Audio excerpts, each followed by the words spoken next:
हुजूर ने फरमाया, सबका तन्हाई में कोई ना कोई दोस्त होता है। फलां आदमी आए तो अकेले में उनके पास बैठूं, सबका कोई ना कोई दोस्त तन्हाई का होता है।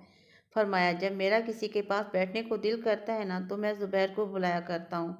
इतनी मोहब्बत है हजूर नबी करीम को हज़रत ज़ुबैर के साथ। उनका एक पड़ोसी था, उस पड़ोसी के साथ उनकी बहस हो गई। एक जौहर था जो हज़रत ज़ुबैर बिन शाहीन ने लिखा है, हज़रत ज़ुबैर बिन अवाम के खेत में जौहर था, तालाब था। तालाब का पानी, उस तालाब से लोग पानी लगाते थे।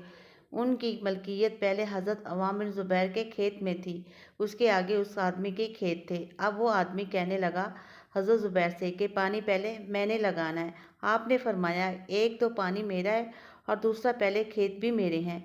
जब मेरे खेत पहले पानी पी लेंगे ना, सैर हो जाएंगे, तो फिर मैं पानी खोल दूंगा, तेरी तरफ आ जाएगा। उसने पहले बहस की, झगड़ा किया। एक तो उसका मुकदमा नाजायज़ था